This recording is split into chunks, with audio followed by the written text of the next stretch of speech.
Hello, everyone, and welcome to Twillow Talk. I'm Tanis Coughlin from the Twillow Lifestyle Community, Twillow Lifestyle Academy, and I am an energy healer, intuitive energy healer, channel. I do stuff. That's my typical phrase. I do stuff. Mm-hmm. And so I'm here with Jennifer Jurkofsky. Jen, would you like to say what stuff you do, please? Yeah, stuff and more stuff. So I'm a registered psychotherapist. I am a certified Canadian counselor, intuitive life coach. I do energy stuff. I bring in all the energy and spiritual stuff to the mental health stuff and attempt to mesh that together in a way that hopefully makes sense to the people who want the stuff. Well, and Jen has just received a beautiful award that is a worldwide award, worldwide recognition for your work. And, yeah, that was quite amazing. Yeah. And humbling and just very honored to see something like that, like global recognition, recognizing the need for bringing the spiritual into the mental health world, right? Yeah. And being able to recognize that, you know, if we truly want wellness in our experience, we can't just work on the mind. We can't just work on the body. We really need to bring in all that we are.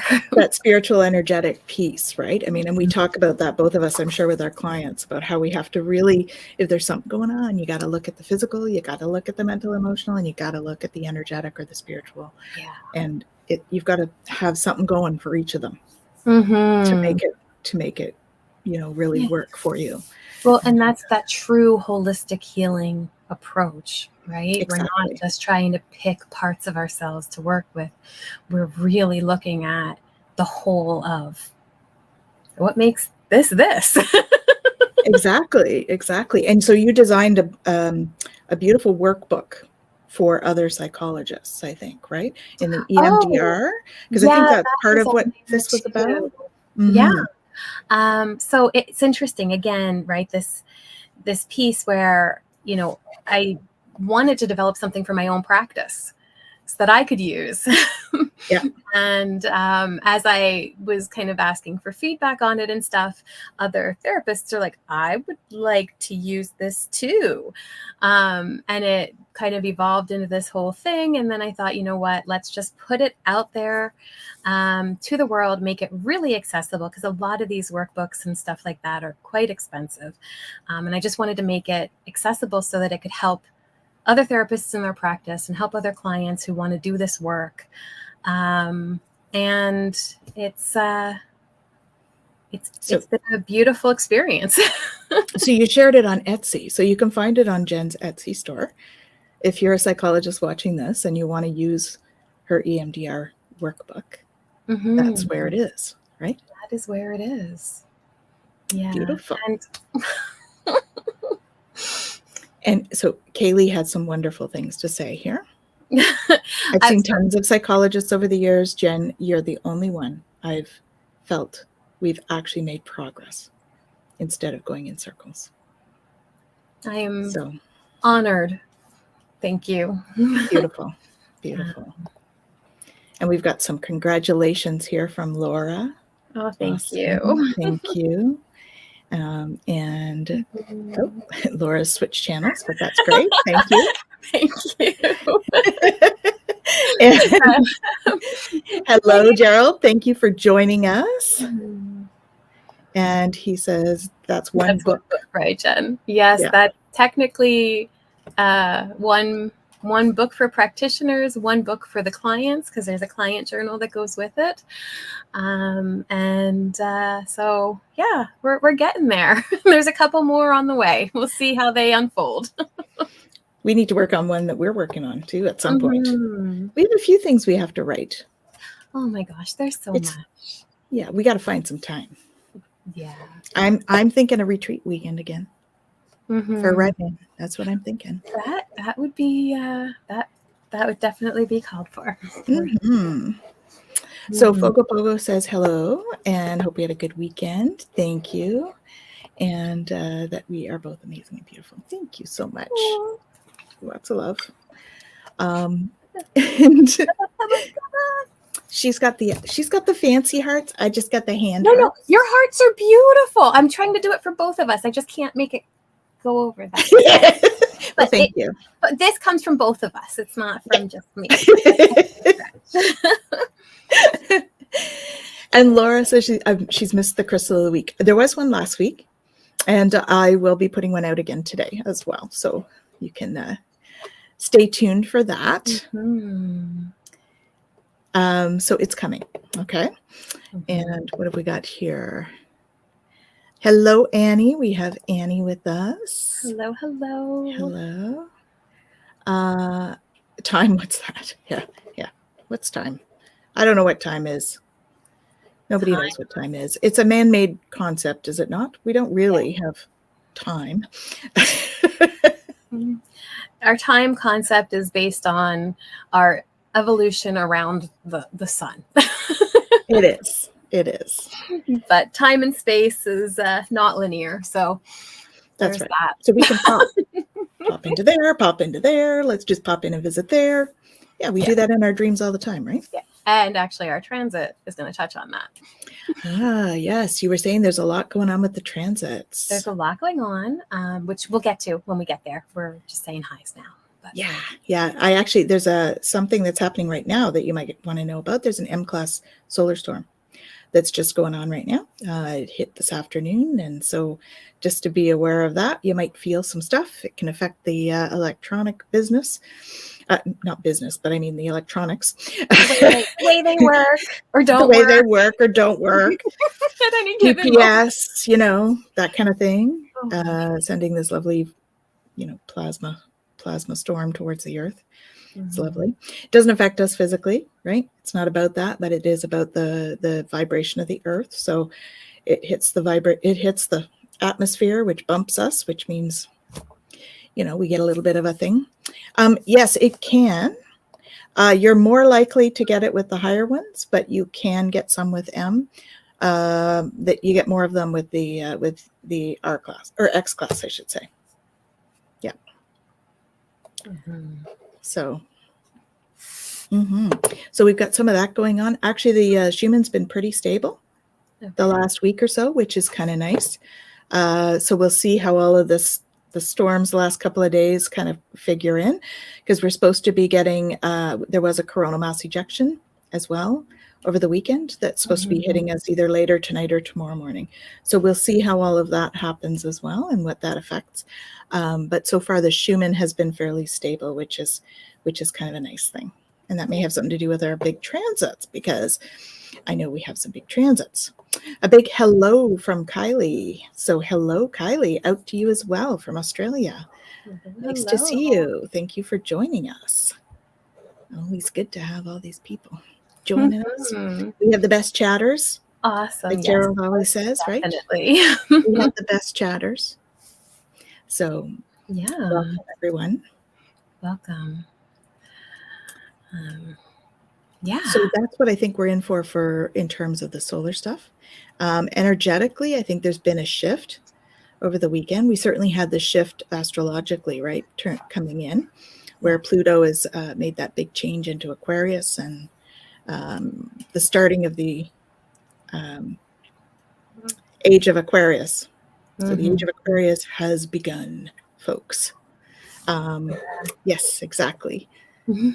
Best chatters. So, Jen. Yeah. All right, guys. So I'm going to start with saying Happy New Year. So remember earlier I had said that in the rate of astrology and all of that, the New Year doesn't happen until later in January. Well, today is the New Year in the calendar for human design and in the I Ching. And so it's really about the setting of intentions now, right? So we talked about before, New Year's resolutions and stuff like that. Maybe give it some time, let some more energies unfold, and then we'll get to that energy. And that's where we are right now.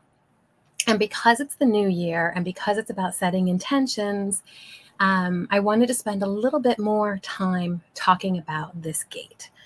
I'm going to geek out a little just because there's some sciencey stuff behind it and things like that I think are really valuable for us to understand. But I'm not going to get super into it, but enough for us to really appreciate what this energy is about. I'm pretty sure you guys like it when she geeks out. So let's let her do that. So the energy that we've entered into is the gate 41. Now this is it's called start energy. Okay. So this is really cool because different archetypal names are put to this, like the originator, the dreamer, the creator. Richard calls it the prime emanation. And all the way down to our DNA, this is where we find the start codon. Okay. Awesome. We have some support for the geek out mode. Yeah. Awesome. So let's talk about genetics. Okay. Ooh. Yeah. I mean, because we talk about human design and we say, yeah, it's connected to our genetics, but I don't really share with you guys how or why. But each of the transits, each of the gene keys are connected to codons and codon rings in our genetic system and our makeup. They're connected to body systems, organs, all of that kind of stuff. So today we're looking at genetic code. Now, genetic code is basically made up, if we were to break it into letters, a combination of 4 letters, the A, T, C, and G. Okay, and these are kind of the building blocks that build all of what we have in life. All right. And there's one particular arrangement of these that is kind of the signal to start a new build. And that's the ATG. Okay. That's this transit. Ooh. It's the only one that has this in it. Nice. Okay. And Richard explains that. So Richard Rudd does the gene keys. So if I just say Richard, that's who I'm talking about. Explains that this arrangement acts like a front door key into our genetic code. Ooh. Okay. So we are now in the energy to actually open that door, get in there and go, okay, now what? What do we want to build? What do we want to create? Right? How do we want to move forward with this energy? And so when this sequence is found, the body goes, oh, okay, instructions to follow. And then it follows it and it begins to build on that. All right. So this gate really embodies the nature of bringing something new. Mm-hmm. And that's what we want to do. So let's look at the shadow, the gift, and the siddhi. All right. So from a shadow perspective, the shadow of this gate is fantasy. Now, fantasy in and of itself isn't specifically a problem, but what we find is there's this pressure that's associated with this key that's about evolving. And it's evolving on such a deep level. But the problem is that it often gets distorted. Okay. So what ends up happening, sorry if you guys hear the dogs in the background, they've just decided to scramble. What happens is we distort it. And instead of this pressure to evolve, it becomes this kind of pressure to find happiness. Now, I can ask this right out, right? How many here have been like, I just want to be happy. I just want things to be okay. I just want to be able to have a good day, right? This pressure to bring things into our experience to make us happy, right? But that's not what this pressure is really meant for. It's meant to bring us to a place where we want to change and where we want to evolve, right? And so when we talk about like the wheel of samsara, right? This endless cycle of suffering, that's what this is looking at, right? This chasing of unfulfilled desires. So I don't know how many of you are familiar with the happiness trap. It's a cool book, but in there they did this experiment, and so what they did is they had 2 groups of people, and the one group of people they put in a room and they said, just be happy. The other group of people they put in the room and they said, do whatever you want to do, right? So in the one group, they focused on being happy. And in the other group, they read books and they talked to each other and they listened to music and they did all these other activities. At the end, when everybody came out, they asked, were you happy? How did that show up for you? All that kind of stuff. Which group do you think was more happy? Right? The group that focused on happiness, or the group that just did things that made them happy? Just did things that made them happy. Right. And so this is the piece, right, where we get so caught up in this desire to find happiness. We're always thinking that it's something outside of ourselves. We're always thinking it's something that we have to get. And we're not recognizing that, that's not really what it's about. Right. Yeah. So, right, in essence, kind of the shadow of this gate is that we get caught up in this endless cycle of suffering because we misconstrue the pressure to evolve. Does that make sense? Mm-hmm. So it's important to figure out what we are feeling and why. Right. And again, that piece of why is so important, because ultimately the energy here is about activating the start of something new. Mm-hmm. Right? To bring about that evolution. But if we're constantly chasing something, we're not really looking inside to bring that forward. Right? So it's a good time for a gratitude journal. Yeah, definitely. Mm-hmm. So now on a deeper level, this shadow is not only individual. So Richard explains that the shadow actually, its greatest power comes from collective frequency. Right? So think about this. The whole world in general is misconstruing this energy, right? On a very collective frequency level. And so we have this massive influence of energy in the world that is searching, right? Searching for change, wanting change, right? How often do we look at something and we can see people who are unsatisfied and are dreaming of something better and really want to bring that out, but struggle on the actionability of it, right? How do I actually bring this change to fruition? What does that look like for me, right? Sometimes even figuring out what it is that you want to change can be a problem too, right? Yeah. Even if they're not happy, they're not quite sure what would make them happy, because it's not really going to make them happy, right? Anyway, well, no. That's another whole comment. Well, and that's the piece though, right? Because again, it's that happiness part, but it's not really about being happy. It's about evolving in a natural way that we're meant to. Right. Right? Yeah. And so what ends up happening is, because of this kind of collective frequency on a very genetic level, we're tapping into misinterpretation. Right. Right? And the DNA instructions are going, oh, that's what we have to do, as opposed to us really guiding and directing that energy. Right. Okay.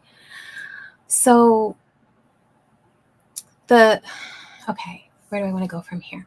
So the 30th gate is the conditioning partner. So like, I think I've talked about this a couple times in the past, but not really.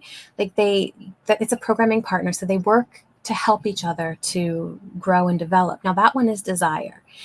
And what happens is sometimes people will think, oh, okay, I'm not supposed to have desires. I'm not supposed to have those things, right? Because it leads to all of this. And that's not true. That's not what this is about. What it's about is recognizing when the mind takes over and tries to dictate the pressure that we're feeling, and tries to tell us how to release it, right? That's the issue.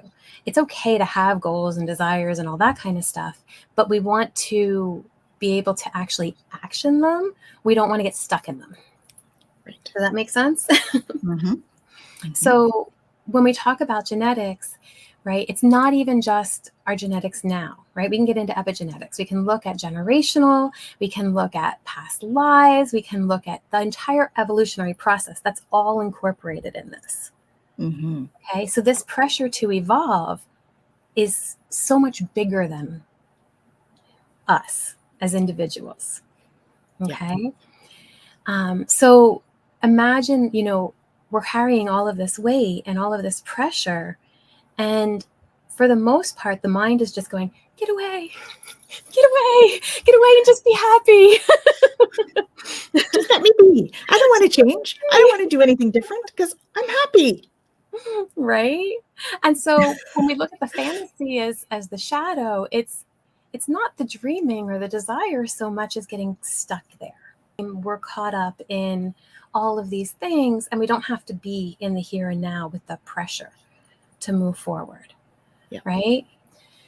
So what do we do with it? This is where the gift comes in. What do we do with it, Jen? Sorry, guys. I know. I'm going to take notes. I'm speaking out here because I think it's such a powerful time.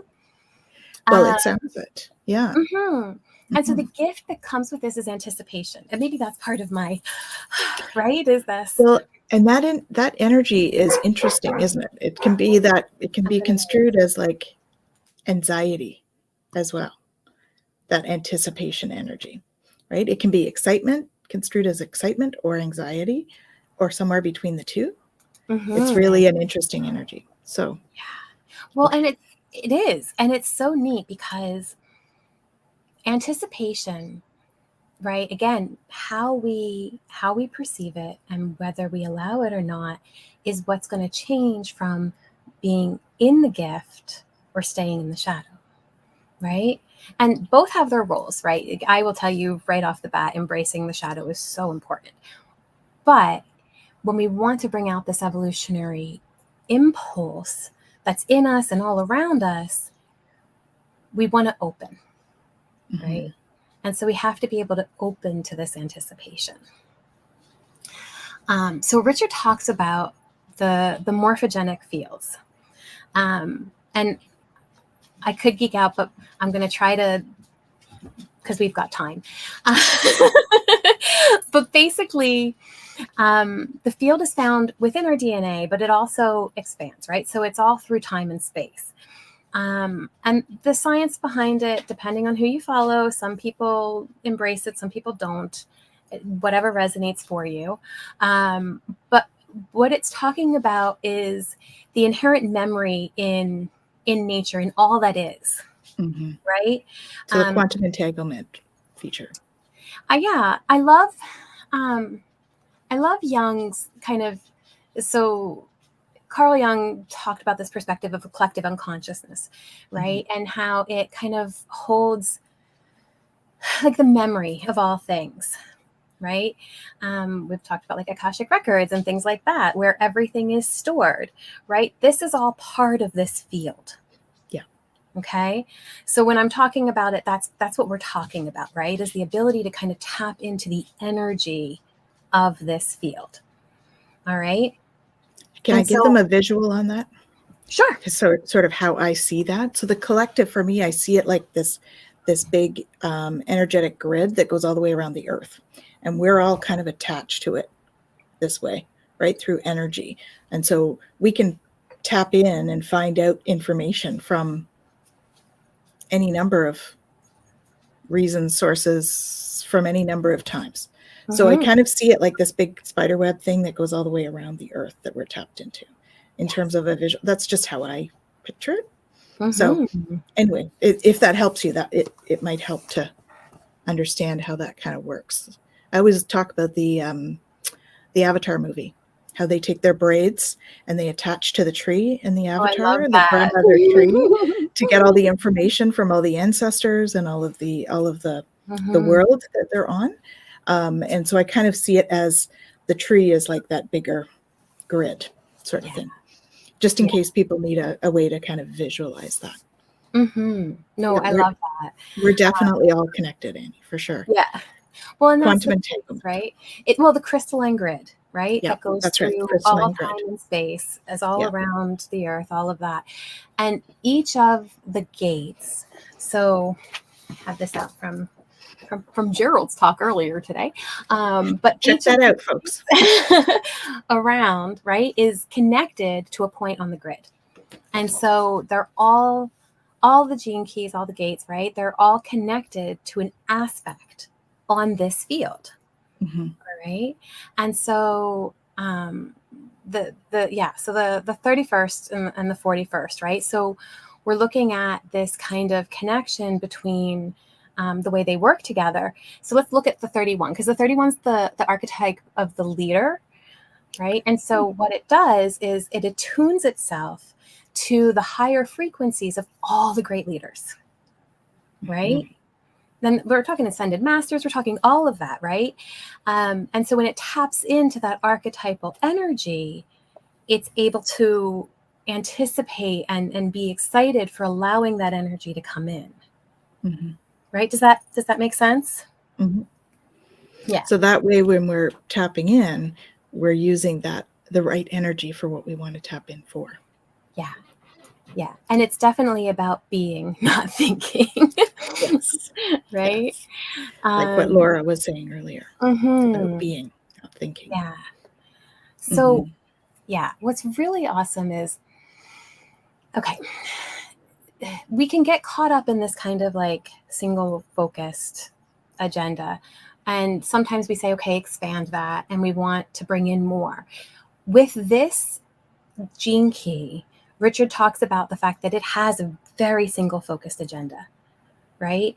It's always tapped in, and it wants that next evolutionary energetic grid to come in, right? And it wants to bring it in, and it wants to move that forward. So when we talk about, our ability to kind of tap into these different blueprints for life, this is where we talk about downloads, premonitions, visions. Being able to connect with all of that is all part of this energy, right? So when I say, super powerful, like this is super powerful stuff. So I have a question, and maybe this is part of a conversation that we have. It's now or not, whatever. So when I do DNA activations, we're lighting up 24 codons of the DNA in order to make sure that somebody is really connected. So I'm wondering how that would figure in with this kind of a gate, like whether it's a really good time to do that because you're able to access more within the codons, or whether it's not a good time to have a DNA activation. So what do you think about that in terms of how that would work? Because what we actually do is it's like etheric surgery. I go in and I actually put concentrated light into each of the codons, the DNA codons across the neck, in order for people to start to access a whole lot more light and information. And so that's why I'm wondering. This is such a beautiful time. Such a beautiful time, because we are in the energy of the start codon. In this energy, all of our genetic code is going to follow whatever this energy tells us. Right? Cool. So when we talk about setting intention and things like that, if we're telling our energy and our genes, hey, tap in to this crystalline grid, tap into this blueprint, stop trying to dictate what comes next, allow that pressure to come naturally and unfold based on what that grid, what that higher source energy is telling you. Right? Like, how incredible is that? Right? Yeah.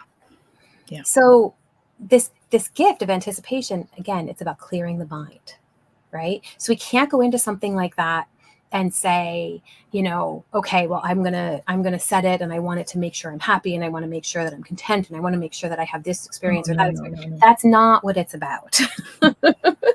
Right? Not at all. But it is about going in and saying, I want to open to what's possible. Right? I want to open to the energy of the universe and what it wants to bring. Yeah. Right? That's what the DNA activation does, right? It doesn't guarantee a happiness thing. It's about evolution and the soul evolution. And then, tapping into what makes you wonderful, right? Your internal. Yeah. I would recommend it. If you guys can do it, go book a session with Janice, because this is such a beautiful time for it, right? I mean, it really... Yeah. It's such an amazing thing, right? Because we talk about this unfolding. So, okay, we're out and we're doing these things, and we're getting, a little bit of a blueprint from here and a little bit of blueprint from there, and we're kind of starting to put the pieces together, and we're beginning to understand a little bit about what this frequency looks like. And then boom, right? This raising our frequency for anticipation, more details come in, right? Because we're opening. We're not trying to figure it out. We're not trying to resolve it. We're just going, okay, now what? Right? And that energy comes in. Again, we're not seeking it. We're not making it happen. And yet there are things that we can do to prepare ourselves for it and to work on opening and raising that frequency and, moving ourselves in that direction. A beautiful example that Richard actually talks about is Mozart. Mm-hmm. Right? And he gets into, explaining how here's this person who, yeah, he did have lessons and he was taught and all of that. But where did these beautiful masterpieces come from? Right? Yeah. He was able to connect right into that morphogenetic field and bring them into existence because they were ready and they were there for him.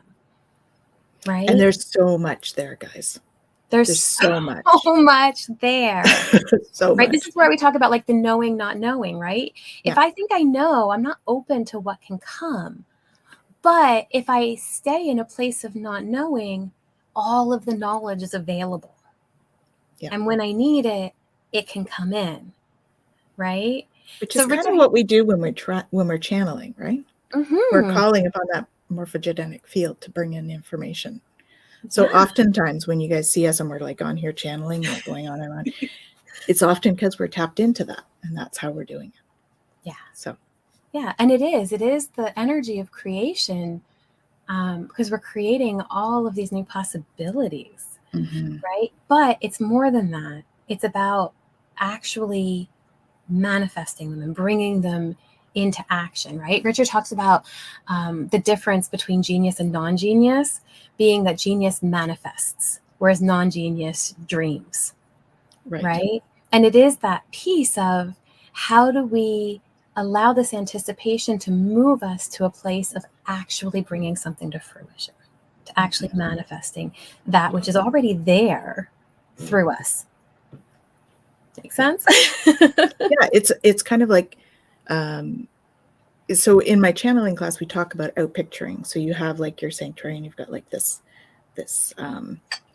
altar in your sanctuary and stuff, right? Mm-hmm. And so when we get things and we put them on our altar, then we outpicture to bring it into the reality. So for instance, if I was to get like, a key, for instance, or even let's say a wand. Okay. So I see a wand in my meditation. And so what am I going to do? I see it in my head. I can feel it. I can picture it. I can draw it. And so I'm going to go and make it. And then I'm going to put it on my altar. So it's kind of an outpicturing experience. Mm-hmm. And so that's a simple example, I think, of what you're trying to get to, right? Is like taking what we want to create from the morphogenetic field, like in a meditation, and then actually creating it for ourselves in the physical, which is super powerful. Okay, confirmation. Thank you. I just got like chills up. Like, okay, so outpicturing what we get connected to, and that's where the power of all of this stems from. Yeah. It's so beautiful, and it's amazing creative energy.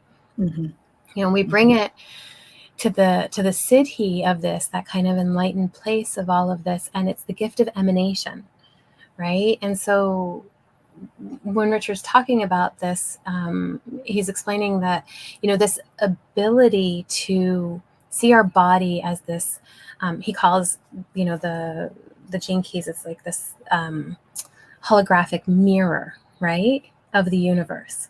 And so we're constantly mirroring. Right. And it's important because the source of the mirror comes from this gene key. Right. Okay. That start codon, that very first. Right. Yeah. And it's a direct connection with the morphogenetic field.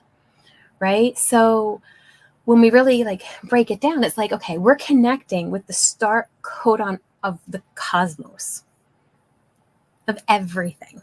Yeah. Right.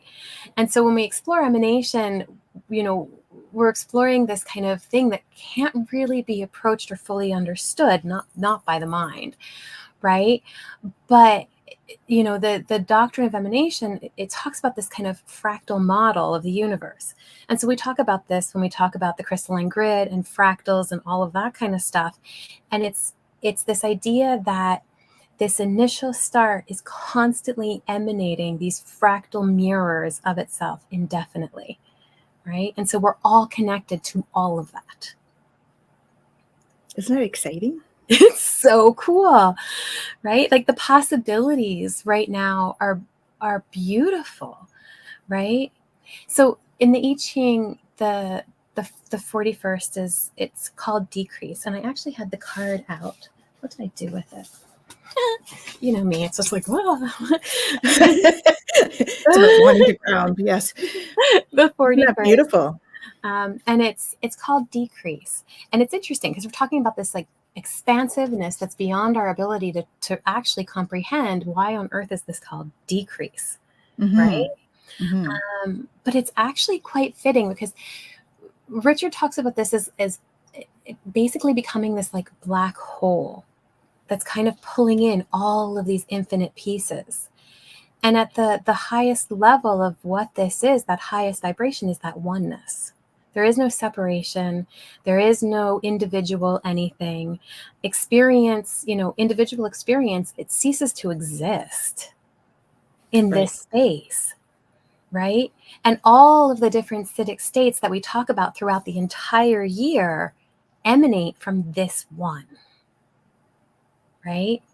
And so it's such an amazing energy that is everything and nothing and everything all at once.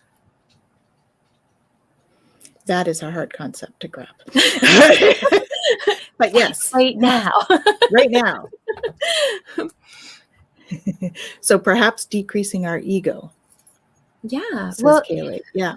Anytime you think about the fact that we're all connected and we're all one, there's no room for the ego in that concept, right? Mm-hmm.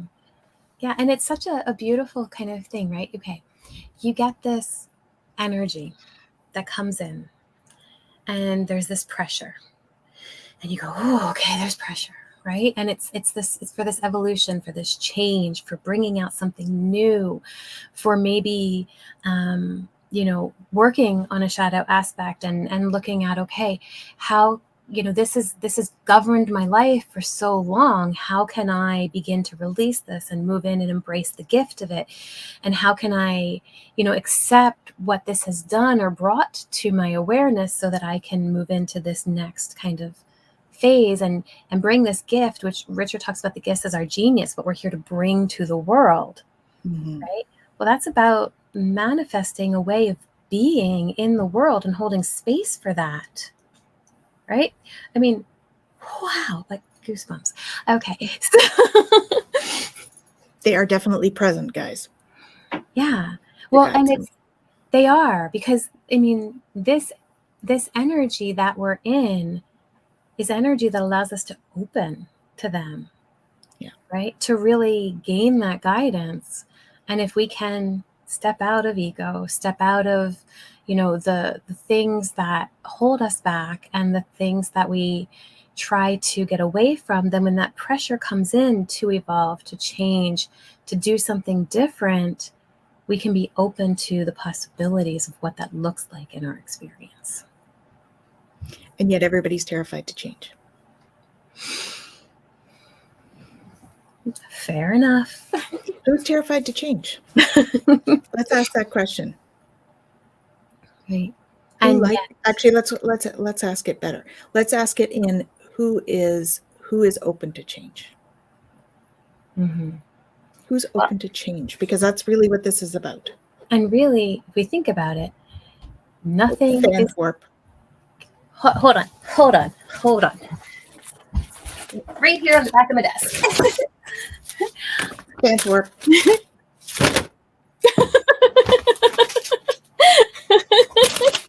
Thank you, Kaylee.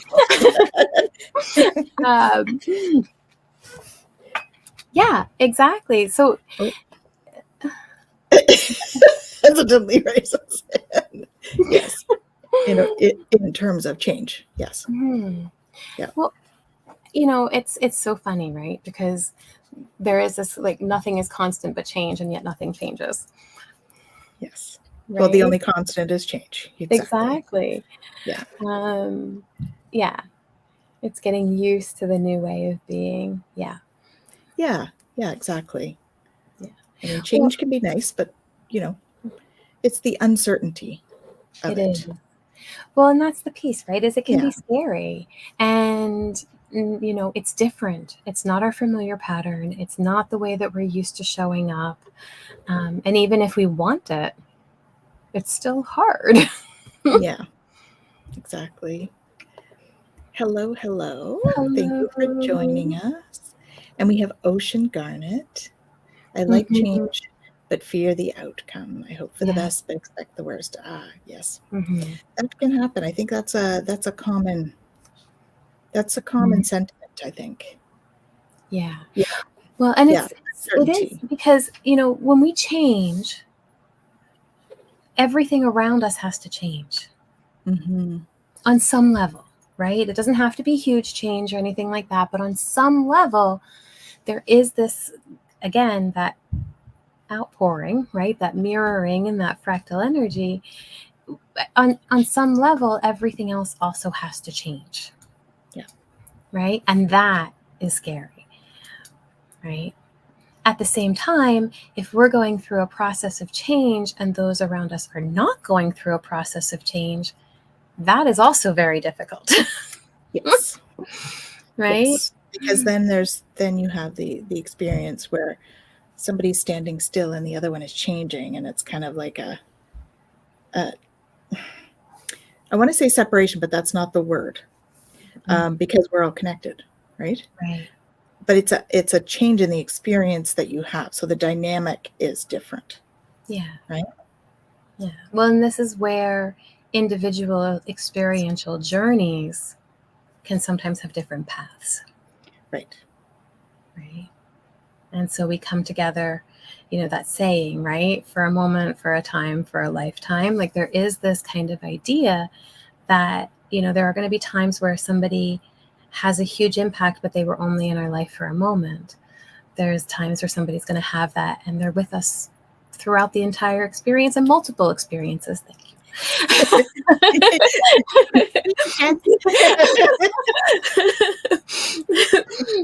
We've been around for a few lifetimes together. We've done this before. Well, maybe not podcasts, but something. I don't know about the podcast piece, but definitely lots of other stuff. Yeah. But it's really interesting, right? Because if we can allow the pressure is going to be there anyway. Right? That pressure for evolution and change is always a part of our experience on some level, right? And so if we can recognize that pressure is actually okay. Yeah, it's the feeling the uncomfortableness of the pressure and going. It's when we say, "Oh, I don't really like that," and then we say it's not okay. Yeah, and then it becomes resistance. And suffering. Yeah. But if instead we were able to go, oh, pressure. Okay, that's interesting. All right, what is this pressure telling me? Okay, breathing. How am I experiencing it too, right? Because our experience of the pressure may vary depending on who we are, how we present and all that, right? Yeah, and then moving with that pressure, organically guiding, right? Okay, I feel this pressure to, do this thing or bring this thing into the world or, whatever it looks like. And then instead of, making a hard plan on how to do it, can we open? Right? Because fantasy is getting caught up in all of that, right? As opposed to opening to the guides and go, cool, now what do I do? Yeah, and that requires trust. That's where I find a lot of us have difficulty. Yeah. In trust. I remember a meditation I did years ago. And the image that came in the meditation was climbing onto a roller coaster. That sounds about right for spiritual journey. And buckling in and going, okay, you're conducting this roller coaster. You're going to take it where you want it to go. I'm buckled in. You just help. But I'm ready for the ride. Mm-hmm. Right? And it was such a beautiful, scary, and enlightenment moment of complete surrender, and yet, holy crap. Yeah. What does this mean? What is it that this means? Where am I going?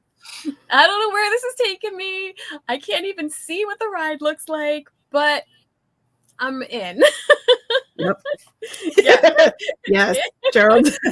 Please keep your arms and head inside the ride at all times. Exactly. Mm-hmm. Yes. Yeah. Absolutely. Yeah. But it's been a beautiful roller coaster. Yeah. Right? And being able to recognize that not every part of it has been pleasant. And there are definitely parts that I am not a huge fan of. But they feel come good. and they go. Yeah. Right? That this too shall pass is like, that's a big one for me. When I'm feeling it, okay, this too shall pass. Yeah. Allow it to pass. This too shall pass. Yeah. And I'm in the depth. And it's interesting, right? Like we do it, and I notice, we both do it often, even in the show when we're talking about these heavy things. We take that breath, right? And it's such an important thing to make a natural part of your experience, right? We don't, as a people, breathe. We use like this part of our lung instead of like this part of the lung. Mm-hmm. And when we find the pause and we take the breath, everything after can be different. That's right. So that's like allowing yourself to change, allowing yourself to be what it needs to be. Yeah. So pause and breathe. Mm-hmm. That's the advice. And that's going to get you through this energy, and it's going to bring all kinds of inspiration if you allow it. Yeah. Very cool. Mm-hmm. So happy New Year. Happy New Year. We need Gerald with his like thumbs up or whatever it is that does the. Oh, I don't know. Which one is that? Hold on. I think I can make it happen. Reactions. Gerald taught me this, that I can actually go up here and I can hit the button and make it happen. Why isn't it doing? Oh no, that's not it. What's that? That was a little orb. Do we have ghosts? There we go. It's doing it, but it's doing it behind my curtain for whatever reason. I think it's decided that my curtain is like part of me.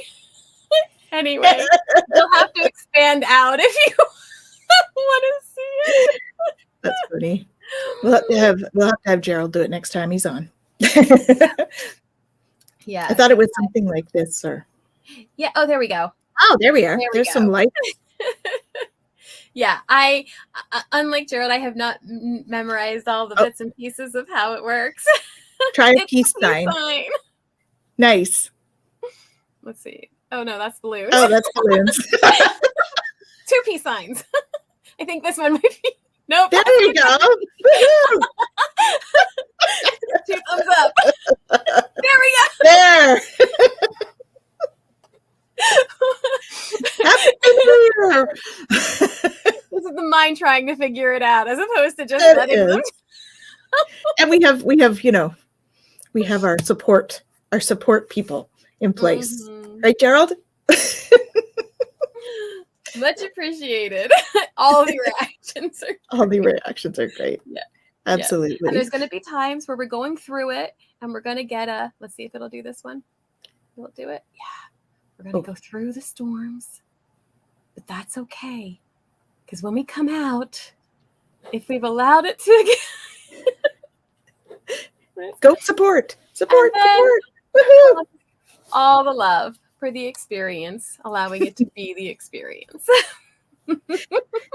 There we go. Your topic has been brought to you by emojis. Active emojis, animated emojis. This is your talk today on Twillow Talk. Oh, too funny. That's cool. Yes, there you go. So what that is it. Do you all feel excuse me, resonates for you or is aligned for you to sit in the energy to bring forward, right? Like what are you being called to open to? Mm-hmm. Asking for a friend. Yeah. Are you drawing a card this session? Oh, yeah. Well, the affirmation one, maybe, right? Okay. Well, I'll do an affirmation one, and we just won't talk about it because we don't have that much time. Yeah, so we'll just do the other. But I can do the. You can tell your friend we're going to do that. Yeah, thanks. Okay. So this is the card that we're going to do every session, whether we talk about a card or not, right? Because this is our action for moving forward. Correct. And then this was the card that we used last session as a topic to talk about. Okay. So I can pull from both, but pull from both because I think it's going to help us with what to do going forward. And maybe I will pull one as well in terms of where we're going. Mm-hmm. My friend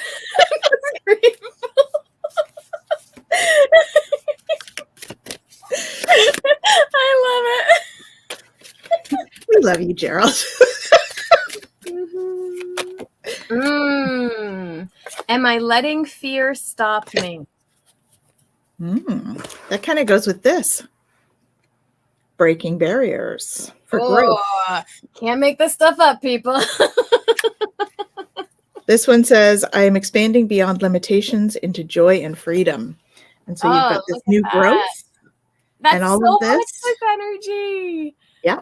Expanding beyond limitations, new growth, new possibilities. Oh, Happy New Year. I love it. Happy New Year.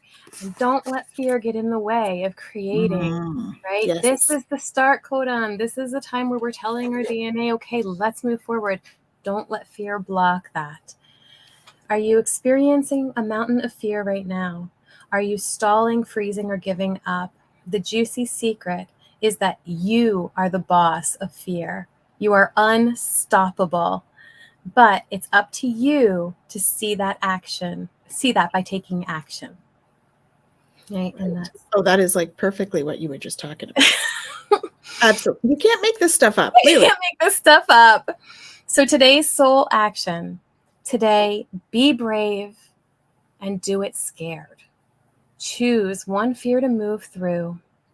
You are in need of a hero. Become that hero. You do it for you, right? You take on that action and bring it forward. Thank you, Ocean.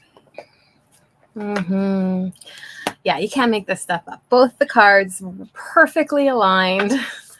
I'm sure this one will be too. This might be more the advice, right? How, what do we need to do? Right? In this energy, in this week of creation and connecting with all the possibilities. Ask for guidance. There you go. Tap in to that morphogenetic field we were just talking about. Again, you can't make this stuff up, right? We're not trying to figure it out. We're not trying to have all of the answers. We really, really do want to tap into anticipation, to tap into the morphogenetic field, to allow it to give us the message that it needs to give us, right? Ask for guidance. And isn't that beautiful? Ask for guidance. All right. I'll read you because I like to read you from the book. Well, these ones are so beautifully written. Oh, they are. They really are. Yeah. Yeah. All right. Ask for guidance. You are not alone, grandchild. You are surrounded by guides and spirit helpers in the form of grandmothers, grandfathers, and beloved ancestors. This is it. They see you and know your sacred journey. They know your sacred journey. Okay, these guides dwell in the mysterious realm of the sacred feminine, and your spirit lives with them. Your spirit walks with them and can access all the wisdom that ever was and ever will be. Morphogenetic field. Crystalline grid.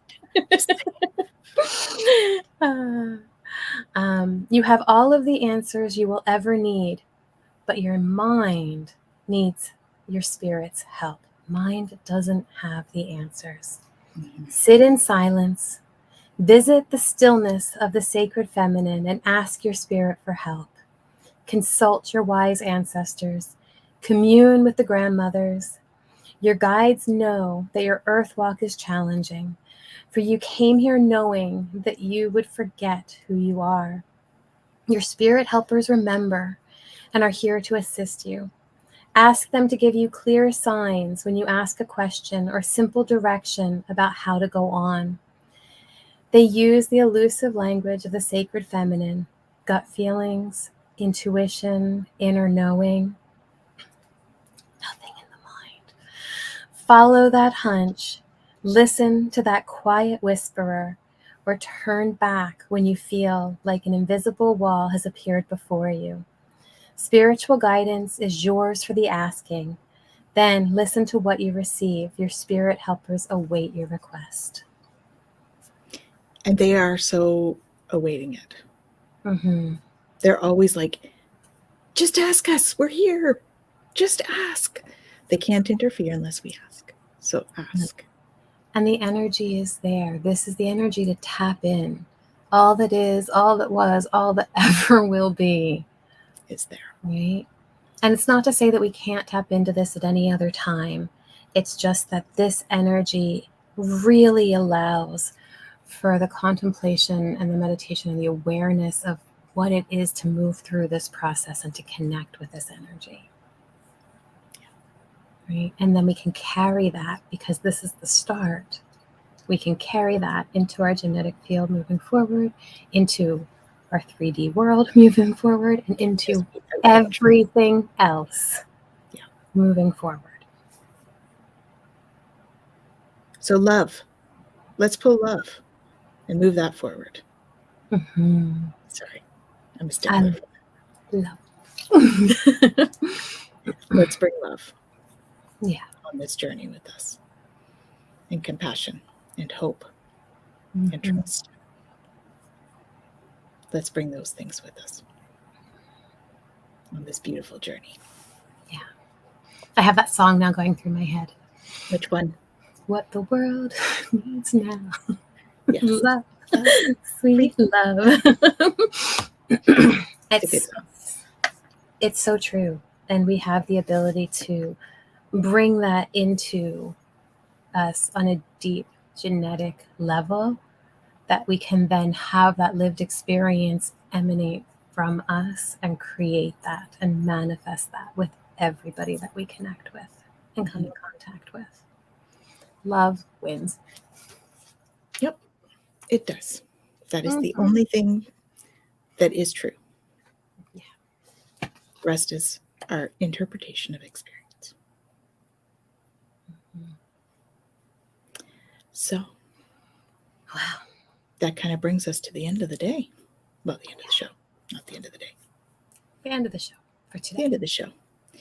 What have you got going on this week?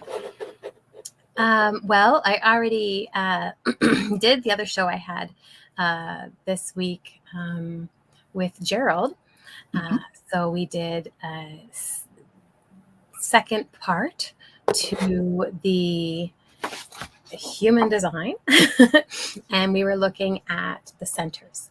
So we had done a previous one before, and we had talked about a couple of the centers, and today we really focused in on 2 more and decided to kind of expand the series out a bit so that we can spend a little bit more time with each of the centers. So that is on Gerald's YouTube, Tarot Stash, his YouTube, and you can also find it on my webpage eventually. I still have to put it up there, but I plan to. It'll be there. And it should be on my Facebook and my YouTube as well. Yeah, so that. And then a couple other things coming up, but they're not going to be live just yet. So yeah, we're working on lots of stuff, guys. Like there's a lot of stuff happening behind the scenes right now because we're in this new year thing, right? So that's coming. Yes, it's on my YouTube and Facebook channels. Yes. Yes, I did get them connected. Yeah, it's not on my My Holistic Self. I have to still share it onto that, but it is on my Facebook page, and it's on the YouTube for My Holistic Self. Don't forget to like and subscribe, please, to both our channels on YouTube, as well as, on Facebook would be great too. Follow us on there. And thank you, Gerald. It was fun. Yeah, a lot of fun. All about that Happy New Year. Hi, Ocean. Thank you so much. Thank you. Thank you all for joining us and sharing your beautiful energy with us. It really helps our show, and it helps us as individuals. We just love having you all here. So much it helps us fill our cup, and so we hope to share that and fill yours as well. So please join us again next week. Same time, same place, 5 p.m. Eastern Standard. And yes, Happy New Year to you too, Annie. Do you have anything coming up? I have an Aqualead 2 on the weekend coming up, and we have I have a podcast actually next weekend, so not this coming weekend, but the one after, with friend Rhonda. So that will be on Facebook. That'll be a Facebook Live. And early in February, we've got a Reiki 1 class. So if you're wanting to jump on that bandwagon and put some framework to some of your spirituality, that's really what I try to do with the Reiki 1, then jump on there and stay tuned on twillowlifestyle.ca for more stuff that's coming up. Yeah, and if you're aligned with it, and if it feels right and resonates for you, I would highly recommend reaching out to Tanis for that the DNA activation. Yes, DNA activation. Yeah. It's a great time. Perfect timing for it. Absolutely. So we're sending you tons of love. Cue the hearts, please. Cue the hearts. Cue the hearts. Thank you. Sending you tons of love, and hoping that you'll join us next week. Same time, same place, 5 p.m. Eastern for next week's Twillow Talk. Take care, everyone.